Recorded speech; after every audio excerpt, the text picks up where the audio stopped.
le Bitcoin en 2019 et 2020 va littéralement exploser. Alors dans cette vidéo, je vais vous donner mes prévisions et vous dire qu'est-ce qui va se passer sur le Bitcoin en 2019 et 2020 et vous allez voir, ça va vraiment vous étonner. Je vais vous parler un petit peu du court terme du Bitcoin, qu'est-ce qui va se passer sur le court terme parce que là il a passé le cap des 10 000 $, mais je vais vous donner 10 points qui prouvent qu'il va chuter dans pas longtemps. Et je vais vous parler aussi du long terme, le Bitcoin en 2019, 2020, 2021. Mais avant ça, eh bien, si vous souhaitez savoir comment dupliquer votre argent grâce aux crypto-monnaies, eh bien, cliquez sur le bouton en haut à droite de cette vidéo ou dans la description. Inscrivez-vous pour recevoir une formation gratuite et je vous aiderai à dupliquer votre argent très simplement grâce aux crypto-monnaies.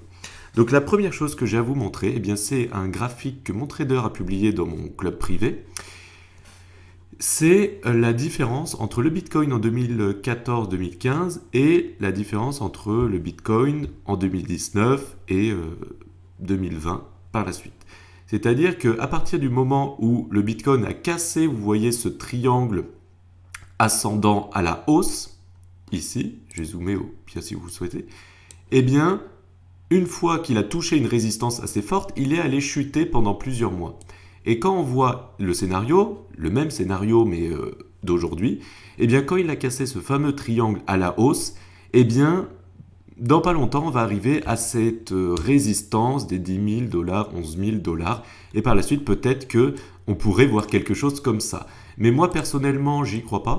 J'y crois pas parce que je pense qu'on a touché les plus bas qui étaient à 3 100 $, comme je l'ai indiqué d'ailleurs dans mon club privé et dans d'autres vidéos que j'ai déjà tournées. Donc maintenant, je vais vous donner un petit peu plus de précision sur ce que je pense de l'avenir du Bitcoin, mes prévisions pour le Bitcoin en 2019 et 2020. C'est parti. Alors, donc là, on voit déjà sur le long terme que le Bitcoin est haussier. Donc ça, tout le monde est OK avec ça. Ensuite, je vais vous donner 10 critères qui prouvent que sur le court terme, il va chuter. Ensuite, je vous parlerai du long terme. Déjà, eh bien, comme tout le monde le sait, c'est la barrière psychologique des 10 000 $, mais on l'a passé parce qu'on est déjà à 10 700 $. Mais il y a cette résistance ici des 11 700 $ environ, qui va pas tarder à être touchée et c'est quand même une grosse résistance qui a fait chuter les cours précédemment. Ça, c'est le premier point. Le deuxième point, c'est, on va mettre les indicateurs. Eh bien, on peut voir que le NVT signale, dès qu'il est en zone rouge, ici, à chaque fois, il chute. Il a chuté ici, il a chuté ici. Ici, on était en rouge, ça a chuté. Ici, on était en rouge, ça a chuté.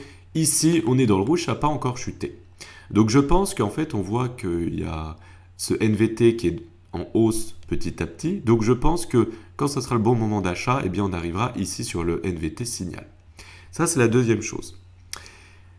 La troisième chose qui prouve que le Bitcoin va chuter à court terme, c'est le pic sur le RSI. Vous voyez, à chaque fois qu'il fait des petits pics, le RSI, il y a une chute. Il y a une chute d'environ 30%. Ensuite, ici, il y a eu un pic sur le RSI, hop, encore une chute de 30%. Ici, il y a eu un pic sur le RSI, encore une chute. Ici, pareil. Et ici, on est justement à un pic du RSI qui prouve encore que si on se réfère au passé, que le Bitcoin va chuter dans les jours, peut-être semaines à venir. Et peut-être du coup une chute de 30%, qui sait, et une chute de 30%, ça nous enverrait où? Je vais vous dire ça maintenant. Si on arrive par exemple aux 11 700 $, hop, une chute de 30%, ça nous enverrait aux 7 900 $. À quelque chose près, ça peut aller un peu plus bas ou un peu moins bas. Et ça vous donne un ordre d'idée. Ensuite, il faut savoir qu'il y a les volumes qui ne sont pas si énormes que ça. Normalement, comme je vous ai montré ici, quand on passe d'un canal, d'une période baissière à une période haussière, vous voyez qu'il y a un pic de volume énorme, comme vous voyez ici. Mais ici, regardez, aujourd'hui, aucun pic de volume énorme. Donc pour moi, c'est pas encore ça. Je pense pas que le cours va baisser plus bas qu'avant, mais je pense qu'on a un point plus bas à attraper pour faire un achat. Ce qui est sûr, c'est que le point d'aujourd'hui, au moment où je tourne cette vidéo, c'est pas du tout un bon point d'achat, c'est surtout un bon point de vente si on a acheté ici. Mais là, statistiquement, c'est mieux de vendre que d'acheter. Ensuite, ce qu'il faut voir, c'est que dans le passé, quand on a passé cette fameuse moyenne mobile à 140 périodes, hop, on l'a cassé à la hausse. Bah, une fois qu'on l'a cassé à la hausse, on est revenu chercher cette moving average à 140 périodes. Donc là, on en est loin. Donc on vient de le casser, donc peut potentiellement venir chercher les 5500, 6000 dollars. Ensuite, il faut regarder le Fibonacci. Et le Fibonacci, il nous dit quoi? Il nous dit, quand on prend le point le plus haut et quand on va au point le plus bas, bah vous voyez qu'il y a une résistance ici, au 38,2, qui a été passée. Et là, il y a une autre résistance pile poil aux 7500 dollars. Donc, c'est encore une autre résistance.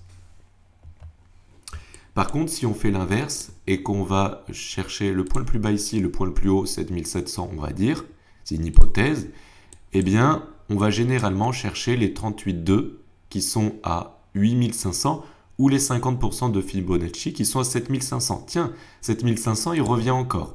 Donc, c'est peut-être un bon point d'achat aux 7500 dollars. Et ensuite, ce qu'il faut voir, c'est qu'il y a une divergence. Une divergence baissière qu'on retrouve ici. Vous voyez ici, le cours monte énormément. Mais ici, bah, le cours stagne ou voire même chute. Donc ça, c'est une divergence qui prouve que le cours va encore chuter. Ensuite, ce qu'il faut savoir, c'est que là, on arrive dans l'été au moment où je tourne cette vidéo. Et généralement, le cours des crypto-monnaies en été chute. Parce que bah, les gens vendent leurs crypto-monnaies, les traders vendent leurs cryptos pour profiter des vacances. Voilà. Donc pour moi, je pense que ça va chuter à court terme de 30% pour aller attraper entre les... Je vais vous faire une zone si vous souhaitez d'achat. Entre les 7700 et les... Non, c'est pas ça que je veux. Voilà. Entre les 7700 hop, et les, on va dire... Voilà, 5500. Mais personnellement, j'ai déjà des ordres d'achat à 7700, 7800 parce que c'est déjà des super bons points d'achat. Comme j'ai dit dans mes anciennes vidéos, on était dans ces eaux-là, entre 3000 et 5000. J'ai dit c'est des super bons points d'achat. Et en dessous de 10 000, de toute façon, sur le long terme, c'est des super bons points d'achat. Voilà. Mais ce qui invaliderait ça, c'est-à-dire que le cours chute en dessous des 7000 ou 7700, eh bien, c'est que le cours du Bitcoin passe au-dessus des 11 700. Donc, si on passe au-dessus, bah là, ça y est, ça va être l'euphorie, ça va être encore une bulle qui fait que le Bitcoin est possiblement aller dans les 40 000 dollars très rapidement. Mais ensuite, le problème, c'est quand on passe dans une bulle, bah, ça va chuter pendant un an potentiellement. Donc, on n'a pas envie de ça. Et je ne pense pas que c'est ce qui va se passer. Donc maintenant, qu'est-ce qui va se passer en 2019-2020 ? C'est que je pense du coup que ça va chuter dans les 7000 pour faire simple. Hop, à court terme. Donc à court terme, ça peut être dans les mois à venir. Hein. Ça peut être jusqu'à l'été 2019 ou fin 2019, je ne sais pas. Mais en tout cas, ça va retourner par ici. Ça va prendre quelques jours, semaines ou mois, on ne peut pas savoir. Ensuite, eh bien, ce qui va se passer, c'est que le cours va retoucher durant l'année 2020 ou 2021, eh bien, le plus haut des 19 000 dollars. Ça sera peut-être qu'en 2021. Hop. Ensuite, ça dépassera même un petit peu. Ça va rechuter pour faire hop, dans ces eaux-là, peut-être un pullback ici. Et ensuite, ça y est, c'est reparti pour les années à venir encore plus haut.